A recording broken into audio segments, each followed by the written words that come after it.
जो अभी उद्धव ठाकरे उठा रहे हैं बार बार कि आप और अजीत पवार वगैरह हैं जो छोड़ के गए, वो ट्रेटर्स का आपको लेबल दे रहे हैं। महाराष्ट्र की जनता के साथ बेईमानी किसने की?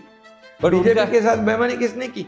तो मैं कहूँ वो हमको जो गद्दार कहते हैं, मैं कहूँ उनको महागद्दार है। लोकसभा में जो हुआ, जो डैमेज हुआ, उसका क्या मेन रीजन क्या था? फेक नैरेटिव, संविधान बदलेंगे, मुस्लिम लोगों को डराया। कुछ बीजेपी लीडर्स, उनके एमपीज इस बात को बार बार कैंपेन में कह रहे थे, जिससे अजीत पवार जो आपके सहयोगी हैं उन्होंने कहा कि उनसे आपको नुकसान हुआ। कुछ बीजेपी के सांसद, इसका मतलब पार्टी नहीं होती है। अभी भी आप भाजपा के नेता देख लीजिए, बटेंगे या कटेंगे, क्या वोट जिहाद, ये बातें वो कर रहे हैं।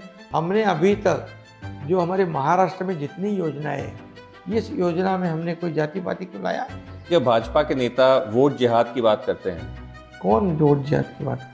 देवेंद्र फडणवीस आपके डिप्टी सीएम है, वो तो जिहाद बार की बार नहीं। वोट जिहाद की बात कर रहे हैं। वोट जिहाद की नहीं, उन्होंने जो वोट जिहाद का वर्ड यूज किया है, एक्सप्रेशन यूज किया है, उससे तो आप सहमत नहीं होंगे। मैं नहीं मानता वो।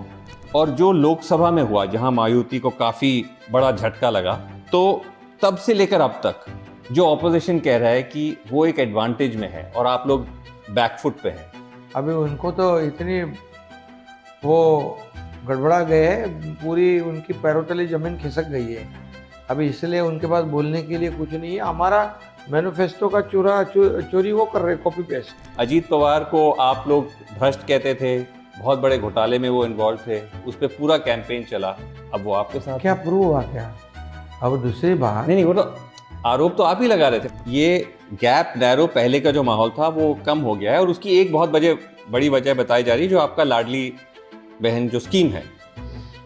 बट वो स्कीम पे ये कहा जा रहा है कि आप लास्ट मिनट पे लेके आए, बिकॉज लोकसभा में इशू रहा, उस वजह से आपने उसको कोई भी उतारा। स्कीम ऐसे लास्ट मिनट में नहीं होती। भाजपा प्रधानमंत्री खुद कहते हैं कि जब कांग्रेस या विपक्ष की सरकारें ऐसे कैश देती हैं, बाकी मतलब बेनिफिट्स देती हैं, उनको रेवड़ी कहते हैं। रेवड़ी कहते हैं कि वो रेवड़ी है। तो जैसे आप दे रहे हैं, वो भी रेवड़ी हुआ। इतना सब लोग इकट्ठा हुए मोदी जी को हराने के लिए हराया उन्होंने।